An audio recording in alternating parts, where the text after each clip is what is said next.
UGREEN and their NAS units. This has probably been one of the most talked about pieces of hardware that's come out in quite a while. Primarily because UGREEN has sent one of these out to every content creator as well as their mothers. In this video, what we're going to be doing is talking about whether if it is worth a damn. We're going to do a demonstration of the hardware, software, talk about my opinions, talk about some of the hiccups that UGREEN has made along the process, as well as some of the improvements. UGREEN is completely new to the NAS space, with this being their first line of NAS units. Granted, they're not necessarily a new company. For example, I got this guy right here. I got this probably like years ago, little SD card reader.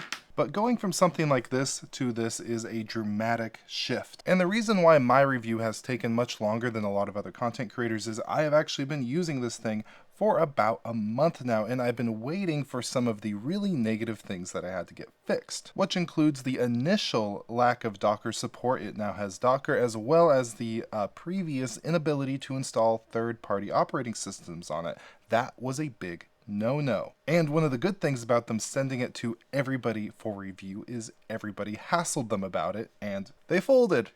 And before we get into the nitty gritty, of course, I need to do some disclaimers. They sent over this NAS, another NAS that we're going to be unboxing, as well as hard drives, so there's that. Plus, I did run a short sponsor segment for them about a month ago. So of course, I'm going to have a little bit of bias, but for this video in particular, it is not sponsored by them, and they don't get to review this content before I publish it. First from there, let's touch on some of the specifications and how they're going about selling this thing.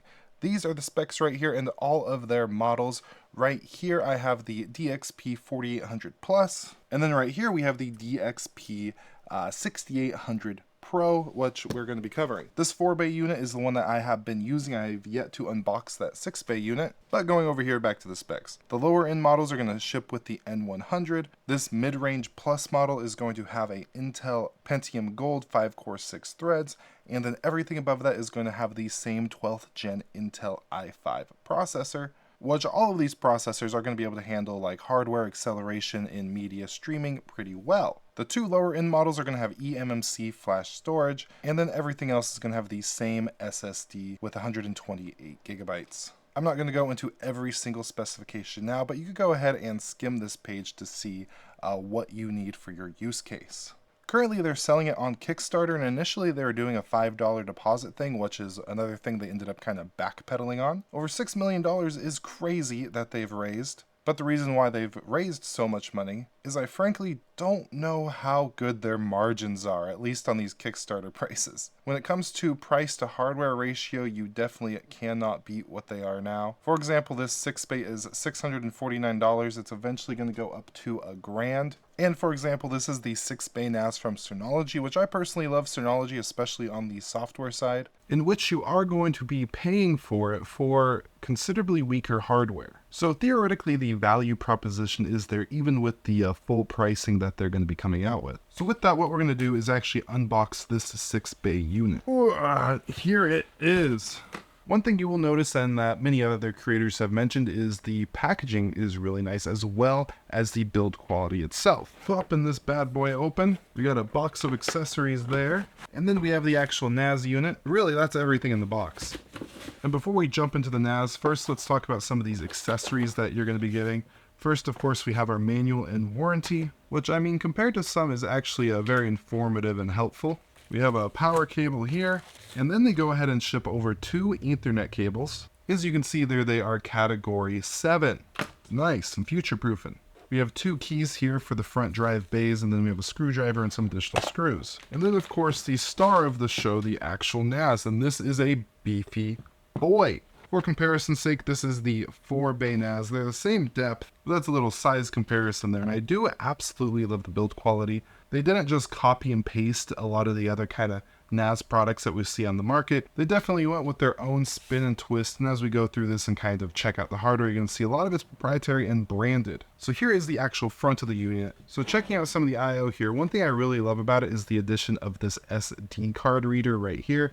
We have 2 Thunderbolt ports, USB, we have our power, and all of our LED indicators. And one other thing you'll notice is there's a nice little gap in between these actual hard drive bays, which will help pull air through all the different drives. And then coming here to the back, we have two 10 gigabit NICs, which is lovely. So lovely, I don't even have the proper hardware to utilize the full speeds. Two USB 2.0s, USB 3. We have an HDMI, which I personally haven't tested out, but based on other reviews I've seen is kind of clunky to use that. And then right here we have our PCU. And a really cool thing right here, there is the option for PCIe expandability, which is only available on the 6 and 8 bay units right here, as well as the two Thunderbolt ports. On the back here we have this really nice kind of magnet mesh filter. And of course it's branded there. You just pop it on the back here and you are good to go. And another thing that's really nice that they did is the actual drive bays. So you just hit that, slides on out, and this is a tool list designed for installation. We have some little rubber washers right here with a piece of plastic that kind of acts as our screw. And to actually pop it in, there's a little button right here that says press. You give it a press, and then you're able to slide it out a little bit just like that. So if we rip open one of these hard drives, installation is as easy as sliding that open, setting in the hard drive, and pushing it closed, making sure it gives a little click, and there we go. We have our hard drive completely installed. And before I install all these, let's pop all these out and look inside this way. And that right there is what the inside looks like, and we can kind of see in the back here. If I take off this mesh, this is a dual fan unit, while the 4-bay has a slightly larger single fan. And while I have all these and it's a little light, let's go ahead and flip it over to the back. And then right here we see two screws. This is where we can do some upgrades. So go ahead and pop this off, and it ships with a single RAM stick, so it's not dual channel out of the gate. You might want to get another one of these. Has a stick of some Samsung memory. This is the 8 gig. Let's go ahead and pop that back in there. And you can see there has some nice UGREEN branding, as well as two spots for some NVMEs for cache storage. And of course, there's another NVMe in here that we're going to try to rip out a little bit later, which that NVMe is included in the Plus 4-bay model and up. But I don't want to do a full teardown as of yet.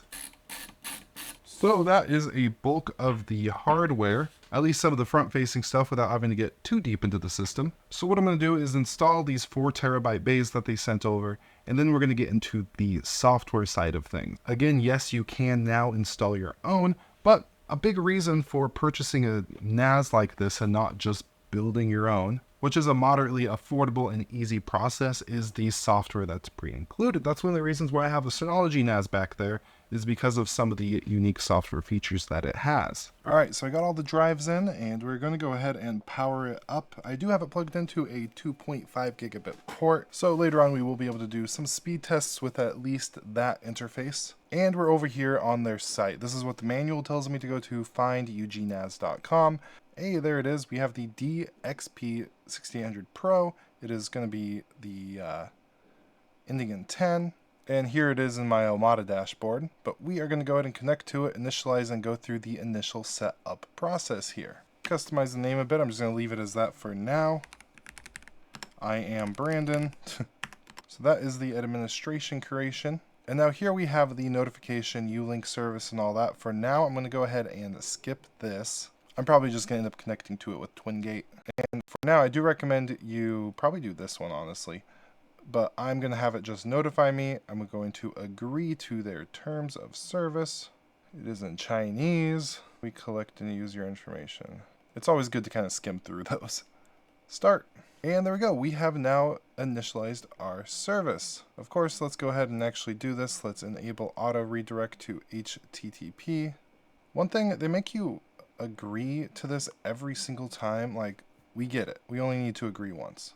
So now we're in their software. It looks like a lot of other NAS software. It looks kind of similar to Synology, TerraMaster. A lot of them where it kind of gives you this kind of desktop-like layout. What we're going to do before we upgrade is check out the storage manager. This is probably one of the most important things. We want to set up our RAID configuration with all of these drives. So let's go ahead and start this up. RAID type, generally I go with RAID 5 or RAID 6. In this case, I'm going to go with RAID 5. I do probably recommend RAID 6 a little bit more because in that case you get a little less storage, but 2 drives can fail on you and you still get to keep all your data. So now, selecting hard disks, let's select absolutely all of them to have in this specific RAID pool, and it takes 3 to 5 days, so let's not test those for now. It's not in the compatibility list. Translate. I mean, it is right here. and they literally sent it over. So we have our total capacity. We have our type. You could go ext4 or btrfs. Let's go with that one. Continue and complete. And of course, we're going to format these disks. Go ahead and delete all the data. Some authentication is always nice. Confirm. And there we go. It's in sync. It's formatting. Life is good. So now that that's done, let's go ahead and update the system, because before we actually dive in, they have released some pretty substantial updates. And to do that, I'm pretty sure we just go Control Panel, Update and Restore. We have our new version detected here. So let's go ahead and update. And the system's updated, rebooted. First thing we see is a little user guide. Must do for beginners. Create volume. We already did that. Some tutorials, some advice, multi-terminal login. Now, probably what all of you are most interested in is the applications that come with this thing. First, looking at installed by default, we have File Manager, Control Panel, the actual App Center, Log Support, Task, and Universal Search. Not a lot, but just enough to get your basic kind of NAS, Network Attached Storage, operations complete. If we go to the App Center, let's see what they got going on. Another user agreement. Okay, move this over here and check it out. So not a lot going on as of yet. Hopefully, one big thing is I hope they open it up a little bit more to make it easy for third parties to develop applications for this, because it would be really nice to have like Plex, MB, Jellyfin, and a bunch of those other like really popular services that people use in their NAS environments just available to install natively without having to tinker around with Docker here. But they do have some fun things. Content search, they have downloads, for example, supports BitTorrent, FTP, HTTP, so we have a download manager. We have a security manager here, general virus scanning type thing.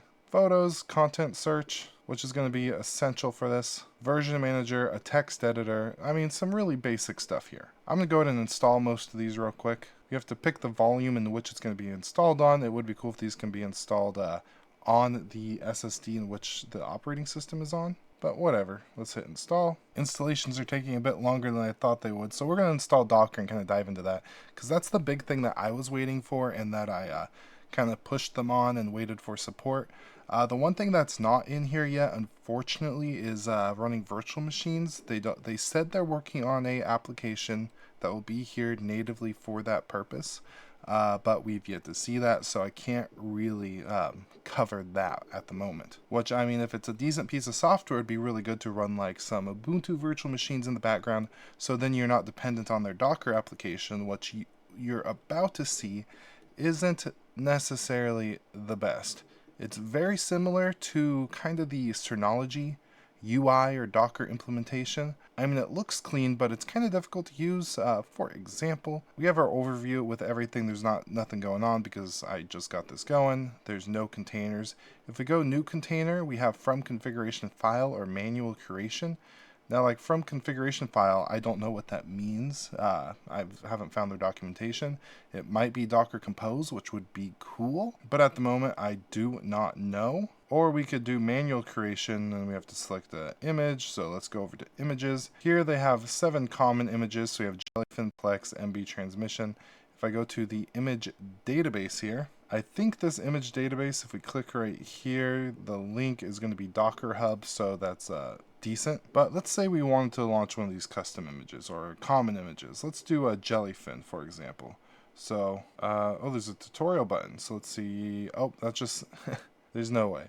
So tutorial takes you there, and if I click the link, it also takes you there. So let's download this. Version number, latest by default, confirm. There we go. Now it should be under local images here. It's downloading, and boom, we have a success. So now, create, let's do it. And now here we have our basic information. This is what I was mentioning, looks a lot like Synology. So CPU limit, memory limit, container restarts automatically. We have our storage pool. It says automatic distribution. I'm not quite sure what that means. Oh, it's just pop it in there. So let's just keep it like that. Under network, bridging is going to work fine, has some of the ports in by default.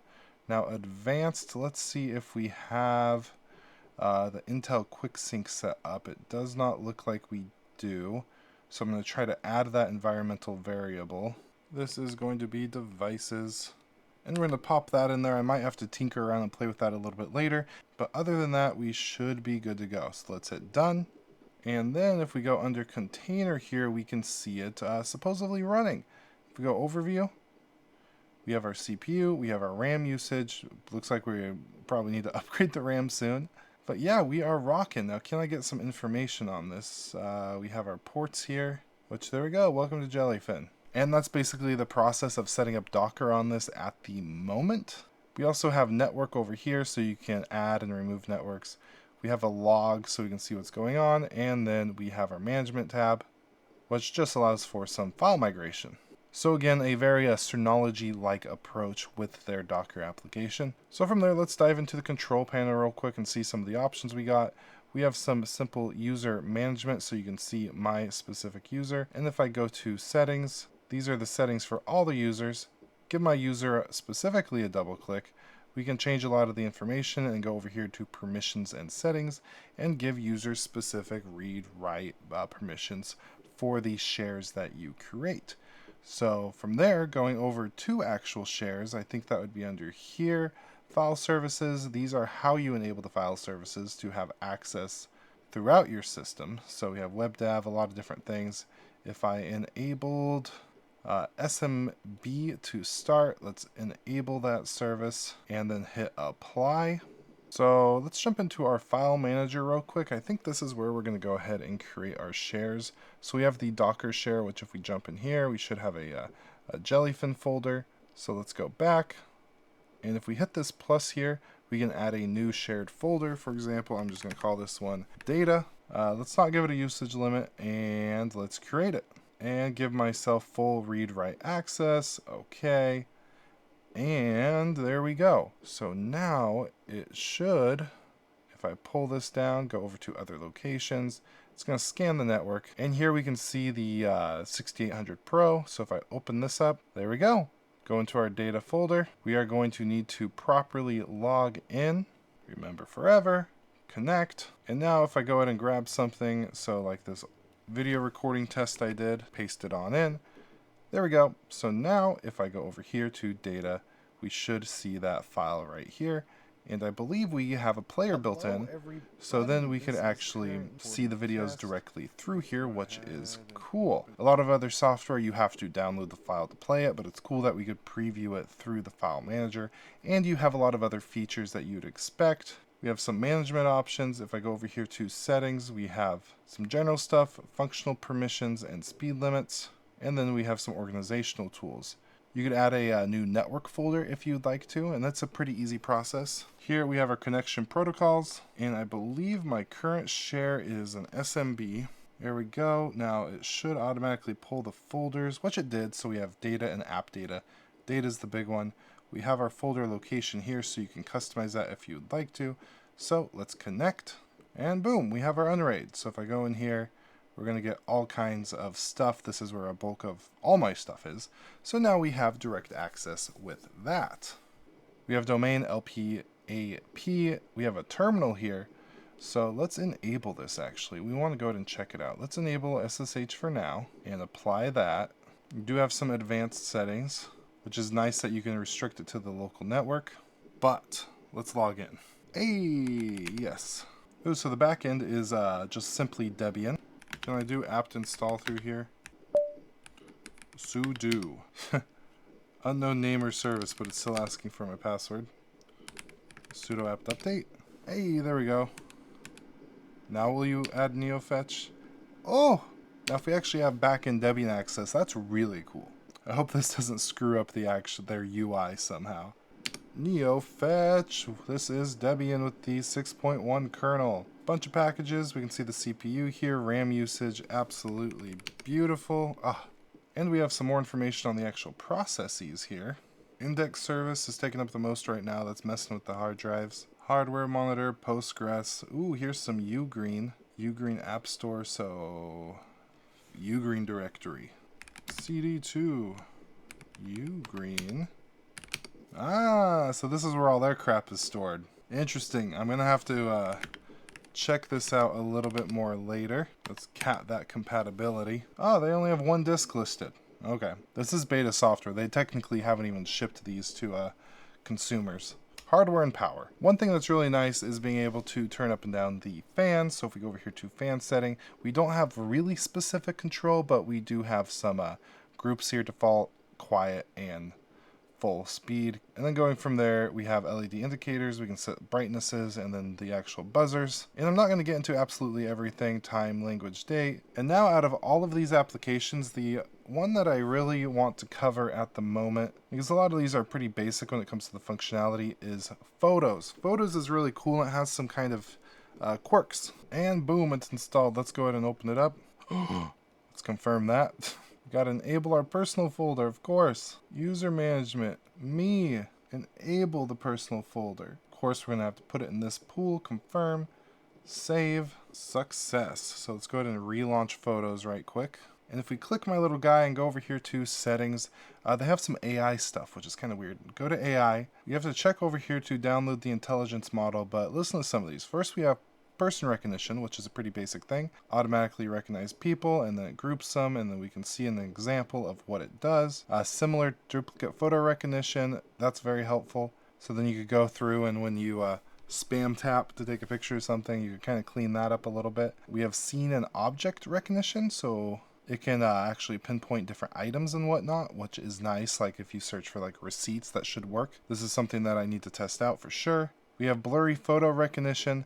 But this right here is the interesting. We have automatic recognition of potentially sensitive content. Automatically recognize sensitive content and blur while browsing.